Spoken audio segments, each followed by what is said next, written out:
What's up, all my Ewoks, Tribbles, Droids, and Wookiees? It's Anna, also known as that Star Wars Girl, and in today's video I'm going to be doing a review of Inglorious Rex Volume 1 by Shane Davis and Yan Zealand. Now, if you guys do not know who Shane Davis is, he is the artist that created Starlight Cat's Inglorious Rex, and he drew Superman Year 1, which was the movie that Man of Steel with Henry Cavill is based on. Now, before I get into the review for this book, I just need to do a little disclaimer. Now, I do know Shane. I am friends with him. I could reach out to him at any point and ask him any question I would like about this book, but I am not doing that for this review, nor will I ever do that for a review, because I do not think that that is fair to, people that are watching the reviews, because not everyone has access to the creators, authors, artists of books.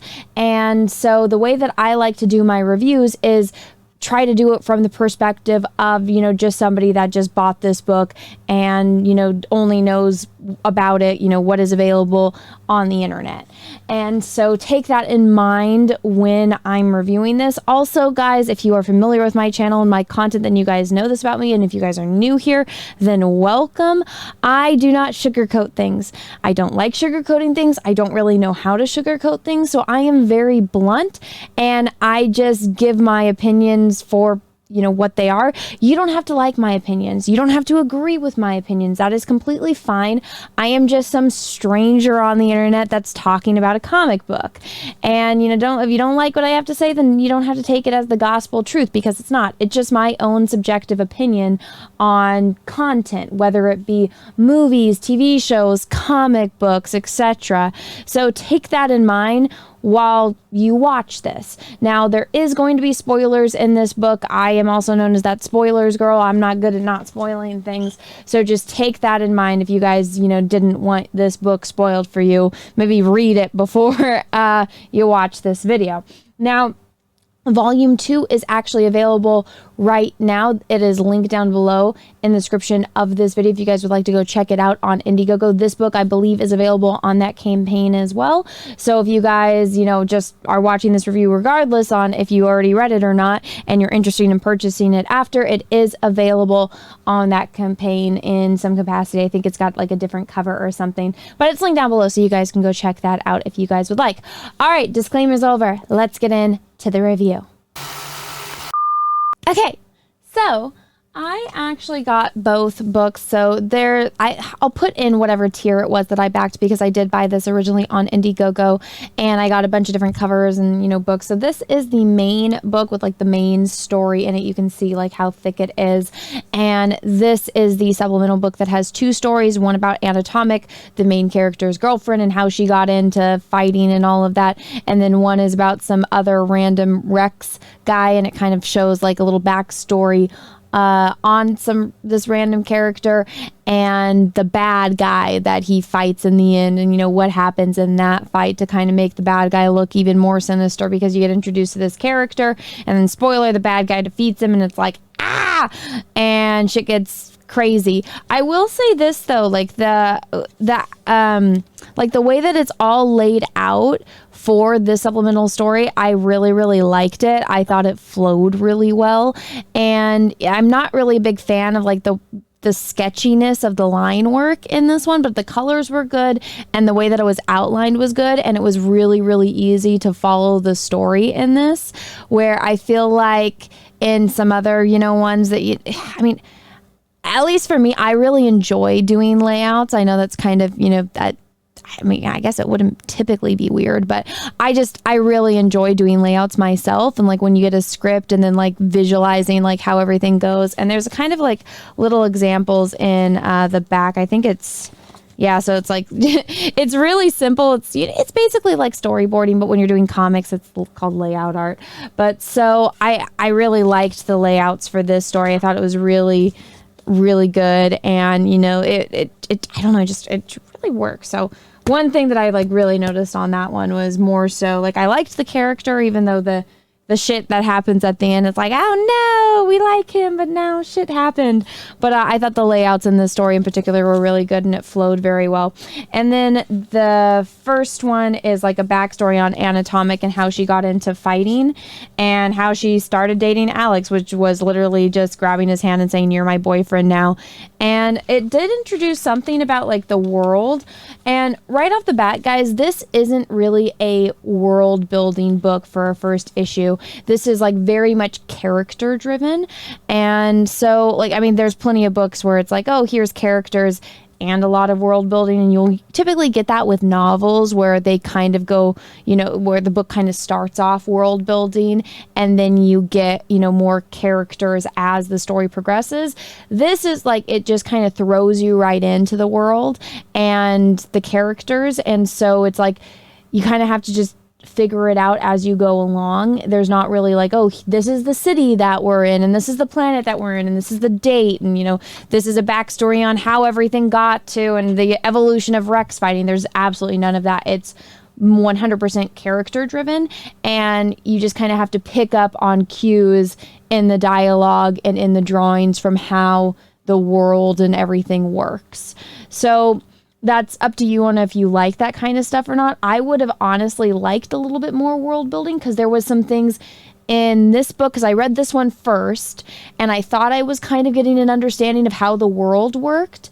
And then something in this one kind of threw me off, which was, so Anatomic got into fighting because she needed to like buy pills for her father, or her father's medication, because he got sick from working outside, which I was like, okay, so outside is like toxic to humans or something. And even in like the end of this book, which again, guys, spoilers, so you can kind of see like the outside world and how it's like, you get like, it's all destroyed. So it makes me think that there was some kind of cataclysmic event, like maybe the Rexes took over or something.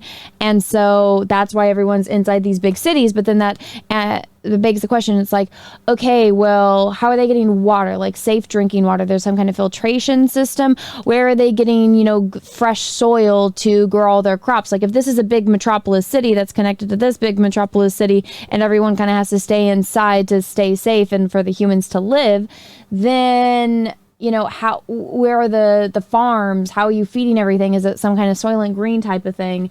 Or, and I mean, there is a thing in here where it shows like them feeding one of the Rexes and just like how like they have to have cows. And I'm like, well, where are you getting the cows if there's no like farmland or grazing land, you know? So that was something that, at least for me, because there wasn't that much world building, I was like, well, what are the, you know, here are my random questions, you know, which, I mean, you might not get bothered by that kind of stuff. You might say, Anna, that doesn't really matter. But I mean, to me, like, those are the things that I think about. And maybe it's going to get answered in book 2. I don't know. But right off the bat, like, those are the questions that I have. Now, when it comes to the actual plot, it's literally Alex getting revenge because this douchebag cheated during a fight and killed his brother. Now, I'm going to play this card. I'm a girl. I don't know shit about fighting. I don't know shit about boxing. I mean, it's not my area of interest. Just like a lot of people watching this probably don't give two shits about like the type of mascara that I wear, where I've like done a lot of research on, you know, great waterproof mascara. Probably half the people watching this don't give two shits about that. So it's all a level of interest. And yes, I use the most girly example I could think of off of the top of my head right now in this second. But when I watch movies like Rocky, I don't have to have an interest in boxing to understand the plot. I don't have to have an interest or understanding of American football to watch Remember the Titans and enjoy the plot of Remember the Titans. Both of those movies that I just named, it's kind of like, you know, the fighting or the game that they're playing. Like, you don't have to understand it because it's so character driven. Like Rocky, obviously it's about Rocky, right? It's about Rocky Balboa, the Italian stallion, you know, winning a fight, like the underdog coming up and fighting a freaking Apollo Creed and like everything that went into that and all the training. And you don't really have to understand the dynamics of boxing. I certainly don't know anything about boxing. I don't know how long rounds are. I don't know why there's so many. I don't know any of the freaking rules, except apparently you're not allowed to punch in certain areas. But so yeah, I don't have to know any of that to understand Rocky and get, you know, an emotional impact from the movie and the story to understand that. So when it came to this, it's a book about fighting with giant monsters. I'll be honest, not typically something I'm interested in at all. You know, I feel like the most interest I have in giant monsters is Godzilla. This kind of reminded me of Pacific Rim, which, disclaimer, I absolutely hated. I thought that was a waste of my time, and I will never get that time back. And I didn't even bother with the second one. But I'm, you know, weird, and that's just my own personal opinion. I'm sure a lot of people liked it. And this kind of reminded me of Pacific Rim. Now, I will say this. Because I am a human being, and I had a sister that died, I totally got it at the end when Alex, I guess, breaks the rules, which I don't understand the rules of this fight, because, and they even said that, like, at the end, his girlfriend's like, you broke the freaking rules, and he's like, I don't give two shits, and I was like, bro, I don't blame you. I would have fucking done the exact same thing. That dude killed your fucking brother. You punch him in the face. And the thing, I think, personally, like, this scene, I was like, get it, Alex, get it. Beat the shit out of that jackass. And you see, I personally think the bad guy got off easy, but I would have gone a little bit more in this direction with the Rex. So I totally get where the Rex dude is coming from in that whole thing. It killed his human. It killed his freaking human. And so with that whole sense, I did see some people that were criticizing it because they're like, oh, your main character did something. It's like, bitch, that dude killed his fucking brother. Beat the fucking shit out of him, which he did. He did. And I was like, I think you know, gave him, I think he got off a little bit easy, but he did make the point of saying, you know, he's got to live with it, which is true. And they make a point of saying how cloning Rexes is very, very expensive.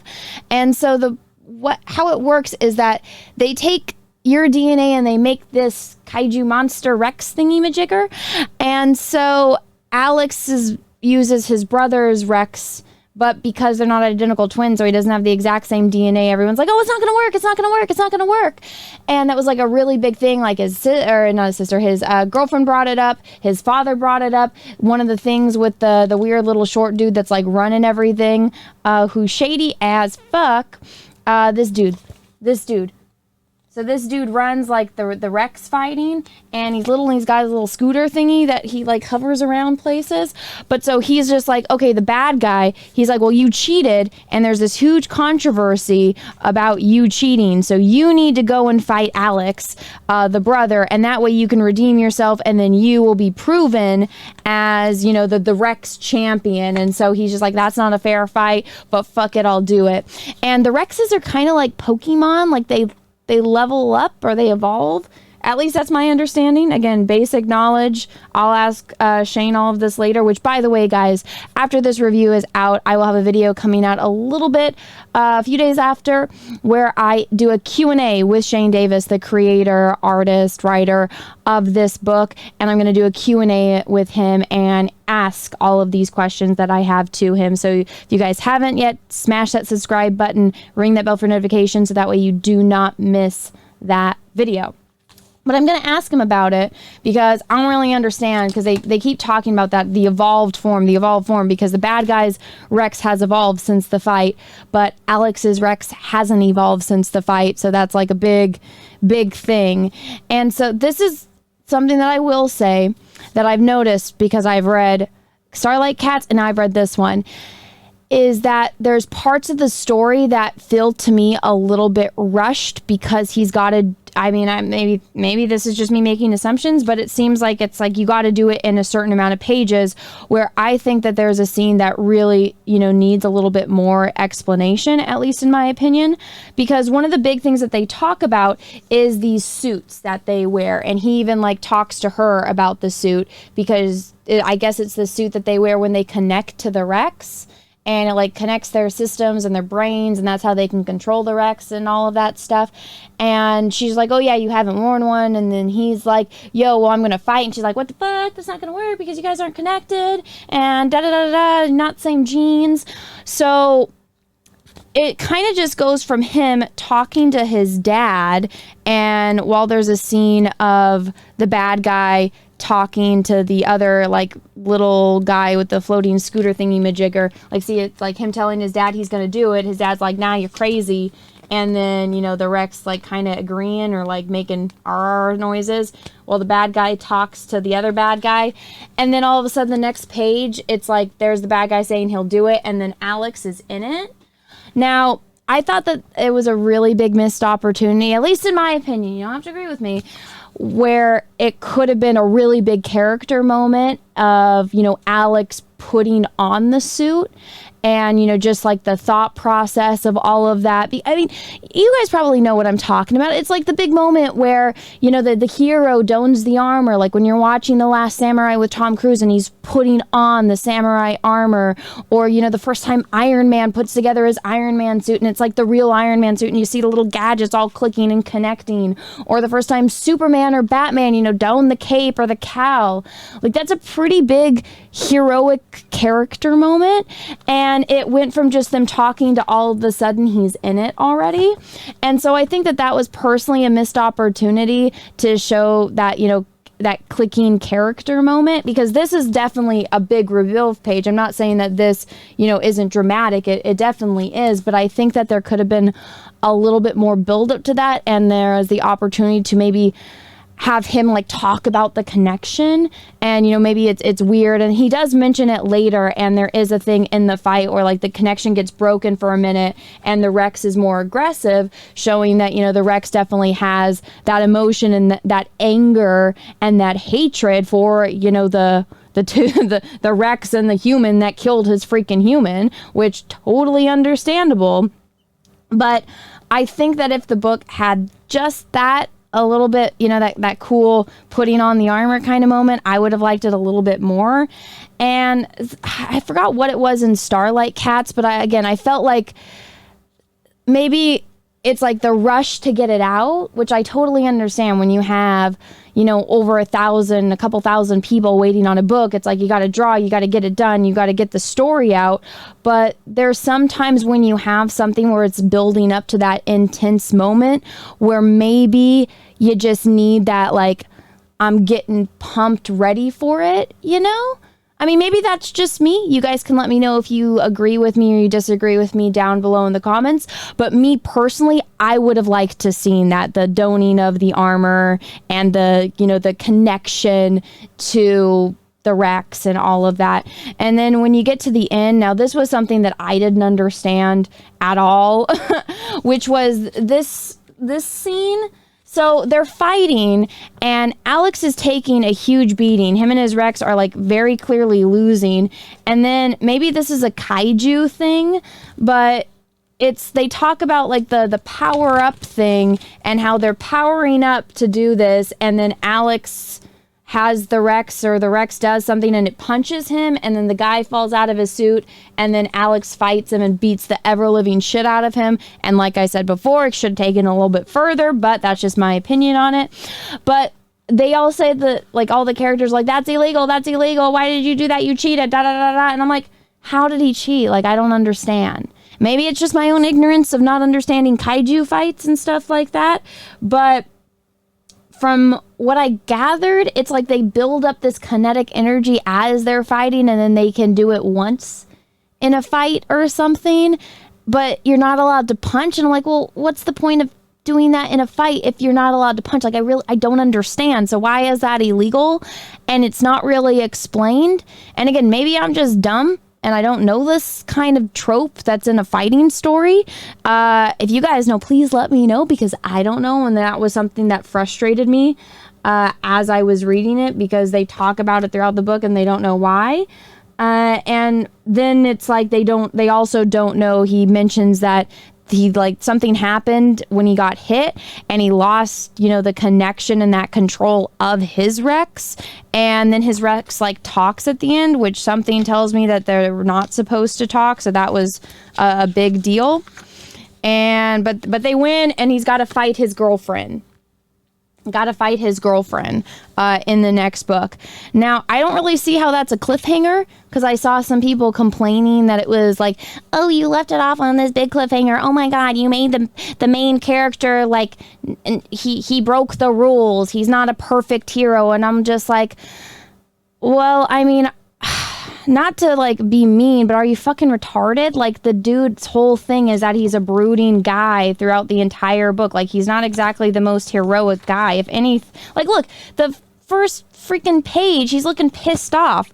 Like, this is obviously a very brooding, disturbed individual who's, you know, not happy with life and pretty fucking pissed off, which he has every right to be because his brother got fucking murdered. So, yeah, it's not like he's this signal of virtue. He's got shit going on and he's got issues, and he's actually pretty...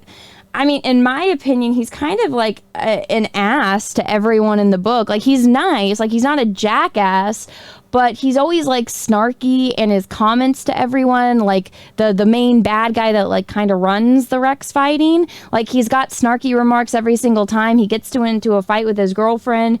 He's not very, you know, sympathetic with his father at all. So I'm like, do you not know how to read? Like, and do you not know how to like look at pictures? So that to me was a criticism that I saw going around, and I just like, that's stupid.